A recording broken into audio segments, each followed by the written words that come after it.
happy to be part of this. This is a part of me, and thank you. I'd like to say thank you to Father Greg and his gigantic heart. Yeah! There's hardly room for any of us in here with his heart. And I want to speak to the fact that I believe that this room is filled with God. And that you are heroes to me, and I admire you. Because when you step through these doors, and you decide to be a part of this family, you've made a decision to transcend and to leave darkness behind. And it takes a champion to make that decision. And I really want to speak to the fact that I've had some challenges in the last couple of years myself. Ultimately, I believe that suffering leads to salvation. And in fact, it's the only way. That we have to somehow accept and not deny, but feel our suffering and feel our losses. And then we make one of two decisions. We either decide to go through the gate of resentment, which leads to vengeance, which leads to self-harm, which leads to harm to others, or we go through the gate of forgiveness, which leads to grace. And your being here is an indication that you've made that decision already. You've made the decision to walk through the gate of forgiveness to grace, just as Christ did on the cross. He suffered terribly, and he was broken by it to the point of doubt and a feeling of absolute abandonment, which all of you felt. And then there was a decision to be made. And the decision was to look upon the people who were causing that suffering, or the situation that was causing that suffering, with compassion and with forgiveness.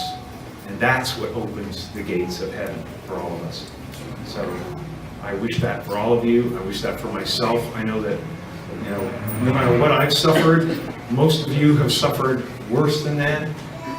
But that's why I admire you, because you're here. And you will have grace, because this decision has been made. So I'm so glad to be with you and to be a part of this. Thank you, Father Greg. Thank you, John.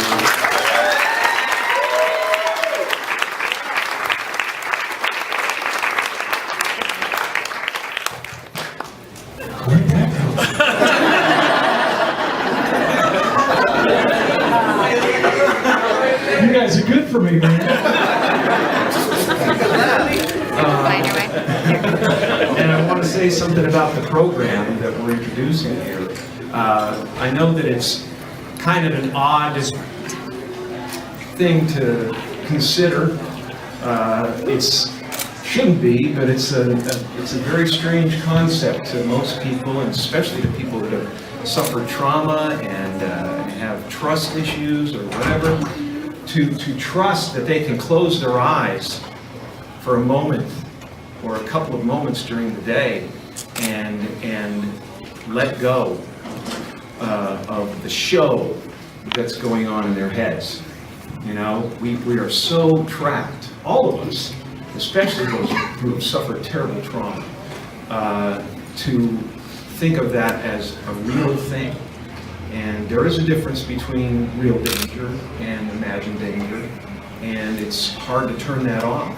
And meditation, for me, and for a lot of people, has been a way to turn that off, and or recognize that those thoughts are just thoughts. And like clouds that cross the sky, they will pass on. And to gently pull yourself back to a place of peace.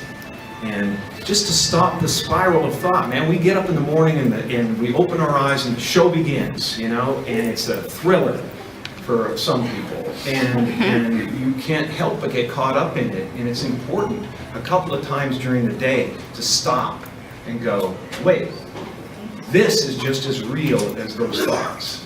I am bigger than these thoughts. I am bigger than this body.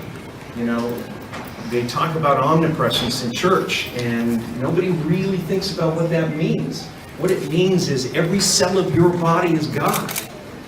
Everything is God. Everything is divine. So when you do good things, when you decide to transcend the negativity and attempt to do something positive for you, for your family, you are the heart of God. You are the eyes of God. When you speak from that place, you are God's voice. And when you make a loaf of bread in this place, in this kitchen, that is a Eucharist. You're blessing people with your work.